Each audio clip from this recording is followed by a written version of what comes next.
Namaskar, welcome to Bharat, Blissful Wisdom. In this video, let us try to know something very interesting, history of Somanath, the most mysterious temple in India. Why, how it is mysterious, let us see. Somanath, a temple with wonderful history, a mystical existence even after several attacks, is the first of 12 Jyotirlinga temples in India. The temple was destroyed completely several times, but stands more beautifully and magnificently like the emperor of the universe from Krita Yuga till date. The temple is situated on the banks of Arabian Sea, Gujarat.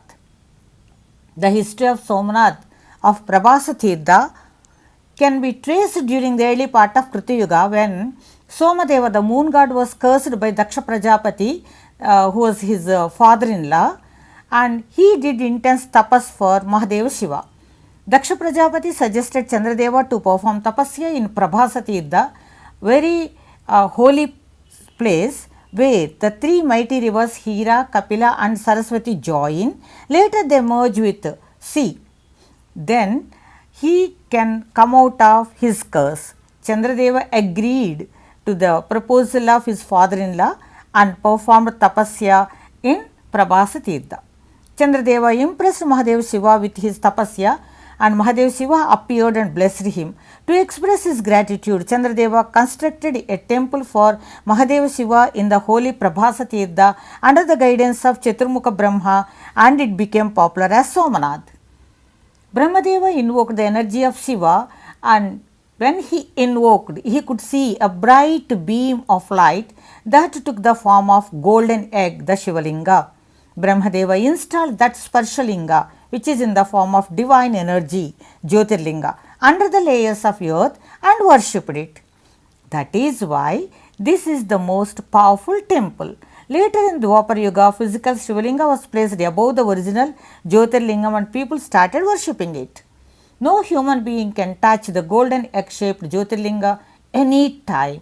They may destroy only the shadow of it, which is in the form of a stone, but can never touch the actual Jyotirlinga placed by Brahmadeva and Chandradeva, which is still there. See, what we are worshipping is that Jyotirlinga only. In Skanda Purana, it is very well described. This itself is a proof.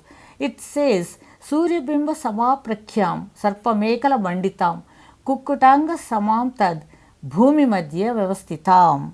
What it means? The divine Shivalinga that lies underground is as brilliant as sun and is covered by divine snakes and was in the form of a small egg. Kukkuta Anda means egg of hen. According to modern history, a temple was constructed in 1st AD by the head of Pashupati faith, followers of Shiva, according to the directions given in Soma Siddhanta. The second temple was built around 470 and later renovated in 649 AD by the kings of Maitrika dynasty. By the time Prabhasa Tirtha became an important port city for international trade, and the rulers constructed a very rich temple using gold and precious stones. In 725 AD, Arabs attacked the king of Vallabhi. Vallabhi is the capital city of Prabhasa Tirtha, and conquered the kingdom along with the richest temple. But historians are unable to conclude whether the temple was destroyed or not. In 960 AD, the entire temple was built by Anantadeva of Chalukya dynasty. This time, the temple was bigger in size, more rich. This temple was described by several Arab writers as the richest temple, and 1000 Brahmana Pandits worship Somanath every day, and temple has 1000 villages of its own. Somanath became popular as the richest and powerful temple through their writings throughout the world.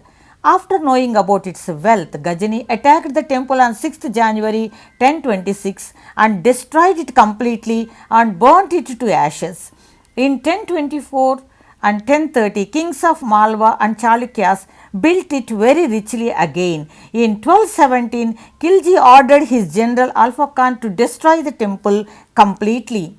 In 1308 AD, the king Mahipala Deva of Junagadh constructed the temple seventh time. In 1411, Ahmad Shah attacked the king and partly destroyed the temple. Later, in 1469, Muhammad Begad destroyed it completely. After 1560, the Mughal ruler Akbar renovated the temple, but in 1706, Aurangzeb completely destroyed the temple and later it was abandoned. But the beauty and power of cosmic energy is that during the crisis or glory, the worship was never stopped. It continued till date. In 1782, the Queen of Indore, Ahalya Devi Holakar, wanted to renovate the destroyed and abandoned temple, but technicians expressed that it was very difficult to renovate. They decided to construct a new temple just opposite to the old temple. The Queen Ahalya Devi installed Shivalingam in 1788 AD in the underground shrine and another Shivalinga on the upper shrine, which was popular as Ahalyeshwar Mahadev. When Prabhas Tirtha came under the rule of Nawabs, the temple was retained by the Gaikwads of Baroda, that is the Baroda rulers. After independence on 12/11/1947, Sri Vallabhbhai Patel visited the original site of the temple along with a team of ministers and Maharaja Digvijay Singh. Looking at the ruined temple, Sardar Vallabhbhai Patel, the Iron Man of India, became very sad. He took a vow of reconstructing the temple, holding the sea water in his hands. Mahatma Gandhi advised Patel to take financial help only from people and he requested him not to depend on the government for any financial support. In 1950, Maharaja laid foundation stone for the new temple. Sri Prabhashankar Sompura, he was assigned the responsibility of construction of the temple. Sri Prabhakar Sompura was an experienced architect in temple construction and an expert in Vastu Shastra. He combined the old design of Meru Prasada and Maha Prasada and built Maha Meru Prasada design. The temple construction was completed by May 1951, but unfortunately, Sri Patel ji, on whose strong sankalpa the construction started, left his mortal body before completion of the temple, that was on 15th December 1950, but the temple was completed in 51. On 11th May 1951, Mahapuja in the temple was started formally by the then President of India, Dr. Rajendra Prasad, and a team of great Pandits performed Prana Pratishta and Mahapuja in the temple, and temple was formally opened for worship. Later, there was continuous expansion and extension of temple under the guidance of Maharaja Digvijay Singh, that is up to almost 1965. On May 7th, 1965, Maharaja conducted Kalasha Pratishta, Dwajarohana and Maharudra Yagam, and he hoisted the first flag on the flag post of the temple Gopuram. Now, the temple is very spacious with 3 halls, Garbhagruha, and is around 160 feet height, stands like Maha Meru of Arabian Sea. That's all in this video. Sri Somanath Mahadev bless all of us richly. Sri Grameva Somanath Mahadarshana Praptirastu. That's all.